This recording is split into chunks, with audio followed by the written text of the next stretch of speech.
हैं question number 7। Question number 7 में क्या कहता है, निम्नलिखित में से कौन सा स्वस्थ हड्डी के लिए आवश्यक होता है। ठीक दोस्तों, तो इसमें क्या पूछ रहा है कि कौन सा स्वस्थ हड्डी के लिए आवश्यक होता है,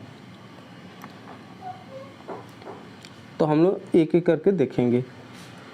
ठीक, तो पोटेशियम में हम लोग देख लिए कि ये सीधा सीधा हड्डी को सही करता है, हड्डी को मजबूती देता है, हड्डी और दांत को मजबूती देता है। लेकिन क्या करता है विटामिन के, क्या करता है विटामिन के करता है कि हमारे अंदर जो ब्लड होता है, यदि चोट लग जाती है तो रक्त में थक्का नहीं जमने देता है। यदि इसकी अनुपस्थिति हुई तो विटामिन के की कमी से रक्त में थक्का नहीं जमता है। इसका एक बहुत प्रचलित रोग है, उसे कहते हैं हीमोफीलिया।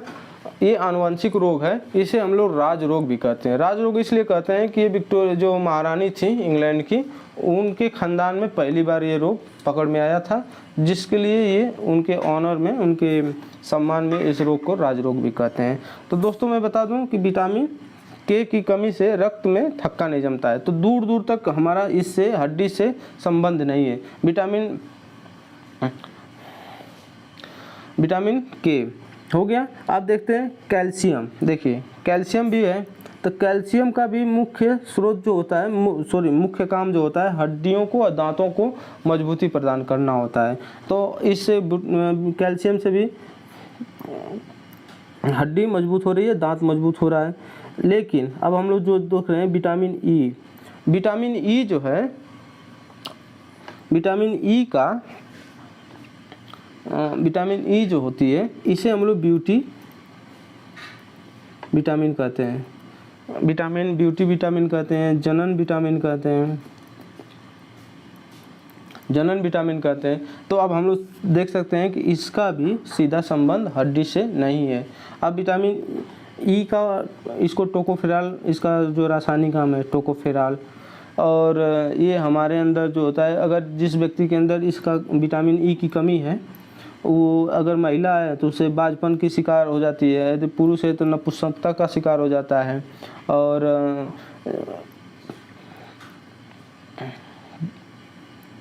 इसका रासायनिक नाम जो है टोकोफेरॉल हो गया। अब हम लोग देखते हैं कि ये जो तीसरा ऑप्शन है वो कैल्शियम और विटामिन सी। तो देखिए कैल्शियम तो है हड्डी के लिए और दांत के लिए मजबूत करता है, स्वस्थ हड्डी करता है। लेकिन विटामिन सी का काम जो होता है, पहले विटामिन सी का जो रासायनिक नाम है एस्कॉर्बिक एसिड है, और विटामिन सी की कमी से स्कर्वी रोग होता है।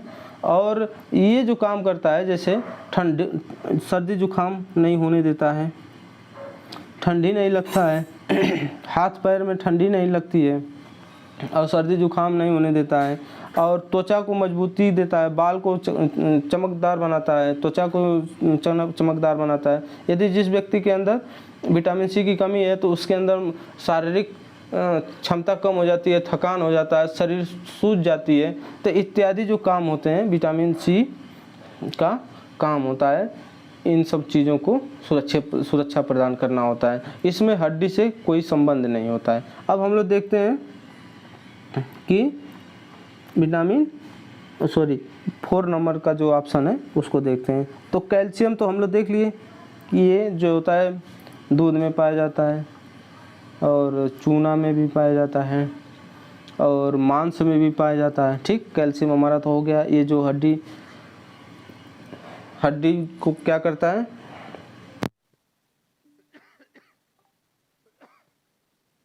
हड्डी को मजबूती करता है। अब विटामिन डी जो करता है, विटामिन डी का रासायनिक नाम होता है कैल्सिफेरॉल।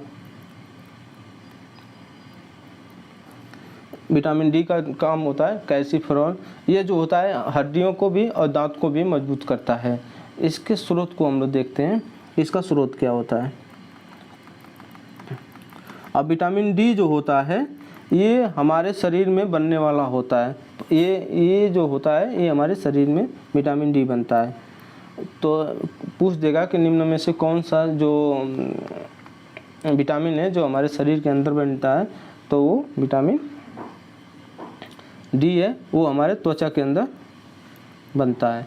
अब इस त्वचा के अंदर तो पहले से उपस्थित रहता है, लेकिन जब सूर्य का प्रकाश हमारे ऊपर पड़ता है तो ये पिघलता है, ये अवशोषण होता है, अवशोषित करता है, अपना रिएक्शन करता है और हमारे शरीर में फैलता है। तो सूर्य का प्रकाश जब ये मिलता है इसे, तो ये बहुत तेज़ी से हमारे अंदर विटामिन सी की उपस्थिति होती है। तो हमको इसलिए सूर्य के प्रकाश में जाना होता है, ना कि हम सूर्य के प्रकाश में जाते हैं तो हमको विटामिन डी मिलता है। नहीं, विटामिन डी ऑलरेडी हमारे शरीर में होता है, लेकिन वो अनुक्रिया नहीं करता है या रिएक्शन नहीं करता है या अपचयन नहीं होता है। तो जब हम सूर्य के प्रकाश में जाते हैं तो हमारा क्रिया करता है और हमारे शरीर में बहुत तेज़ी से इसका उत्पादन होता है। और क्या होता है, मांस में भी विटामिन डी मिलता है। मांस में, मछली में, अंडा में विटामिन डी पाया जाता है। इसके अलावा तो हम लोग देखें कि इसमें क्या है, क्वेश्चन नंबर जो 4 है वो सही है। तो अब हम लोग देखते हैं 8वां नंबर क्वेश्चन, विटामिन सी की कमी से होने वाले रोग। तो हम लोग देखा कि पिछले क्वेश्चन में इसका कर लिए हैं कि विटामिन सी का जो रासायनिक नाम है एस्कॉर्बिक एसिड है, इससे होने वाले जो रोग हैं वो स्कर्वी है। अब हम लोग देख लिए हैं। अब हम लोग देखते हैं कि option number B, option number B जो बेरी रोग है वो विटामिन बी की कमी से होता है। विटामिन बी की कमी से होता है। विटामिन बी का रासायनिक नाम है थायमीन। विटामिन बी का रासायनिक नाम है थायमीन और ये विटामिन बी की कमी से होता है। विटामिन बी यदि व्यक्ति के अंदर कम हो जाए तो उससे क्या होता है, उससे मस्तिष्क में बहुत सारी बीमारियां उपस्थित हो जाती हैं, जैसे अल्जाइमर हो जाता है, पार्किंसन हो जाता है, हमेशा उसके शरीर में दर्द रहता है। और ये विटामिन बी की कमी से ये बेरी रोग तो होता ही है। और इसको याद करने की क्षमता नहीं रहती है, और उसको याद करने की क्षमता नहीं रहती है, और थकान रहता है, भारीपन रहता है, पागल होने की स्थिति में आ जाता है। तो ये जीवन शक्ति प्रदान करता है विटामिन बी कॉम्प्लेक्स जो होते हैं। तो दोस्तों हम लोग देखा कि विटामिन बी थायमीन जो है बेरी रोग होने से रोकता है। अब देखते हैं रतौंधी। रतौंधी क्या होता है, रतौंधी किस विटामिन की कमी से होता है, तो रतौंधी विटामिन ए की कमी से रतौंधी होती है। तो विटामिन ए की कमी से रतौंधी कैसे होती है, तो इसमें हम लोग देखते हैं कि 3 प्रकार से विटामिन ए जो है हमारे आँखों के लिए काम करता है। रतौंधी में क्या होता है कि अगर विटामिन ए की कमी हो गई किसी व्यक्ति के अंदर तो उसको शाम को या भोर के समय कम दिखाई देता है, रात में उसको मतलब कि नहीं दिखाई देता है। स्टार्ट हो जाता है दिन में खूब अच्छा, मतलब प्रकाश जब अच्छा रहेगा तो उसको दिखाई देगा। जैसे जैसे प्रकाश कमी जाएगी तो उसको दिखाई देना बंद होगा। उसे नाइट ब्लाइंडनेस भी कहते हैं। नाइट ब्लाइंडनेस भी कहते हैं। और क्या होता है, तो इसमें क्या होता है कि अंधेरे में दिखाई देना बंद हो जाता है। दूसरा जो रोग हो, जैसे दूसरा जो होता है कि जैसे जैसे आंसू, विटामिन ए की कमी से आंसू बनना आँखों में बंद हो जाता है, जिसकी वजह से हमारी आँखों में ईचिंग होने लगती है, खुजली होने लगती है। तो जब आँखों में खुजली होने लगती है, ईचिंग होने लगती है, तो आदमी अपने हाथों से उसको मसलता है, कूचता है, मसलता है या उसको रगड़ता है, तो आँखें हमारी संक्रमित हो जाती हैं। तो संक्रमण की वजह से उसमें लालिमा आ जाती है। तो इसमें संक्रमण से भी सुरक्षा प्रदान करता है विटामिन ए। और जब तीसरा जो स्तर आता है, इसमें जब पानी सूख जाता है आँखों का, तो उसमें कोशिकाएं जो होती हैं मृत हो जाती हैं। जब कोशिकाएं मृत हो जाती हैं तो ये धीरे धीरे आँखों के पर्दे पे इसका बुरा असर पड़ने लगता है और व्यक्ति को धुंधला दिखाई देने लगता है। तो हम लोग ने क्या देखा कि विटामिन ए की कमी से क्या होता है कि रतौंधी रोग होती है।